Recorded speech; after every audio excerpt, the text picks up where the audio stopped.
오전 질의 마지막 순서입니다. 질의해 주시기 바랍니다. 네, 반갑습니다. 경기 광명을 출신의 이현주입니다. 우리 후보자님께서는 국무조정실장 할 때 저희하고 또 일을 많이 하셔서 후보자께서 뭐 일을 잘 하실 거라고 기대를 합니다. 그런데 이제 제가 볼 때는 조금 의문이 드는 게요.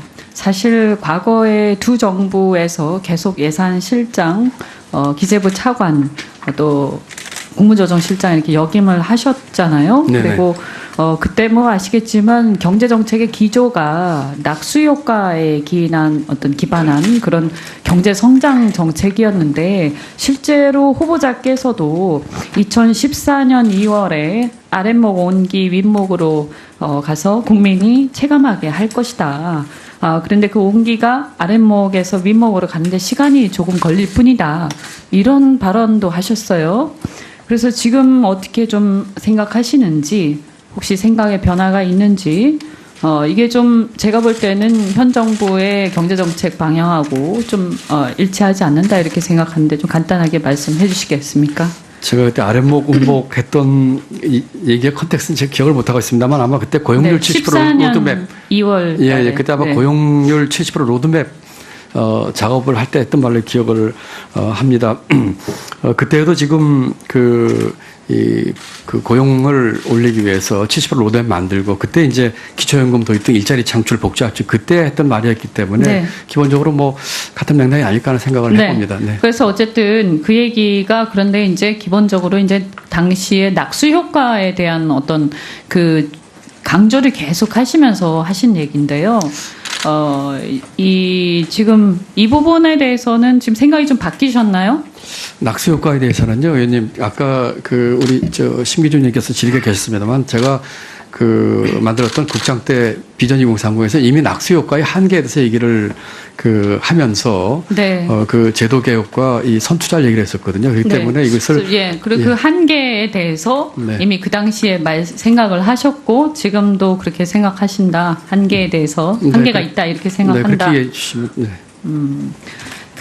저는 이제 후보자께서 굉장히 합리적인 그런 생각을 가지고 있다 이렇게 기대를 하는데요. 다만 이렇게 보면 지금 현 정부의 어떤 일자리 정책 관련해서 일자리 늘린다는데 반대할 사람이 누가 있겠습니까? 근데 과연 일자리가 어떻게 늘어날 것이고 어떻게 해야 일자리가 늘어나고 또 아시겠지만 이 경제가 굉장히 여러 가지 서로 상호작용을 갖고 있기 때문에 자칫 잘못하다가는 일자리를 늘리는 게 아니라 일자리를 오히려 위축시키는 결과를 갖고 올 수도 있습니다. 그래서 아까 잠깐 말씀하시던데 민간 일자리 위주로 사실 일자리가 늘어야 되는 것이잖아요. 그래서 국민들의 혈세로 공무원을 늘려서 일자리를 늘리겠다. 이것이 궁극적인 목적은 아닐 거라고 생각을 그렇습니다. 합니다. 그런데 이 공무원 후보자께서 말씀을 여러 가지를 하셨는데 과거에 이제 보면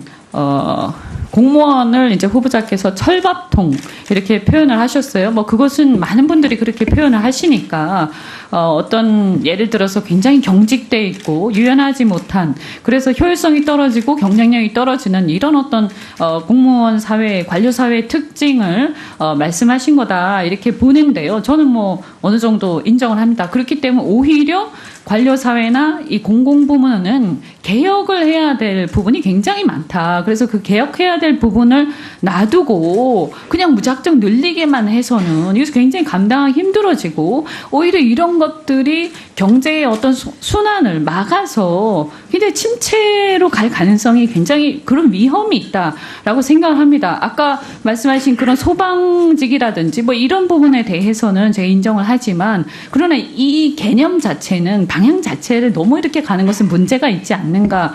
그리고 또 그 후보자 스스로가 그 칼럼에서 그렇게 말씀을 하셨어요. 우리 사회 게임의 룰 이 말씀하셨잖아요. 그래서 초과 이윤이 생기는 시장, 즉 독과점 시장이라든가 공공부문, 사회적 지대를 누리는 특정 직역 사회 등의 개혁이 필요하다.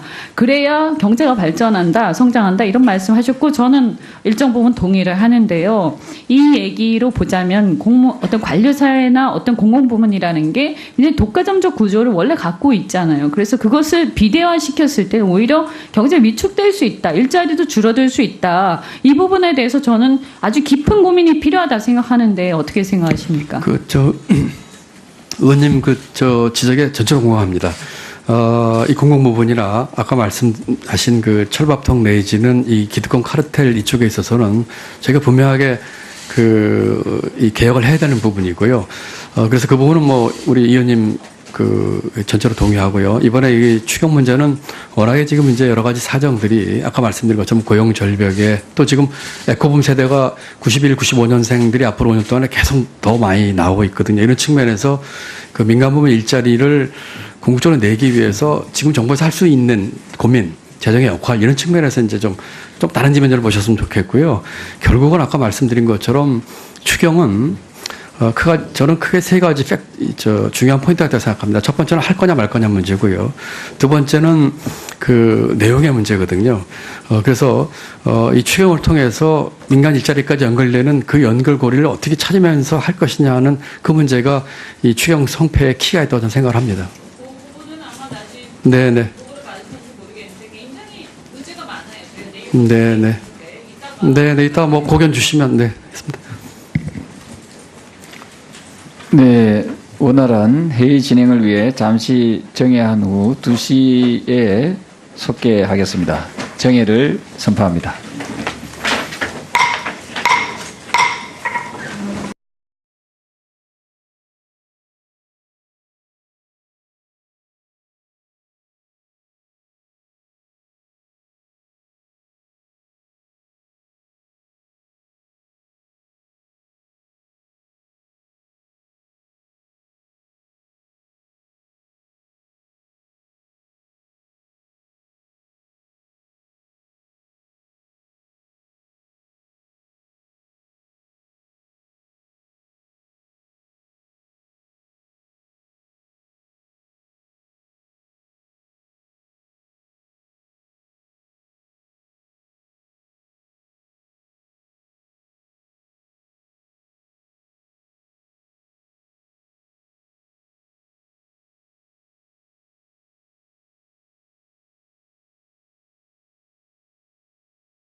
오전 질의 마지막 순서입니다. 질의해 주시기 바랍니다.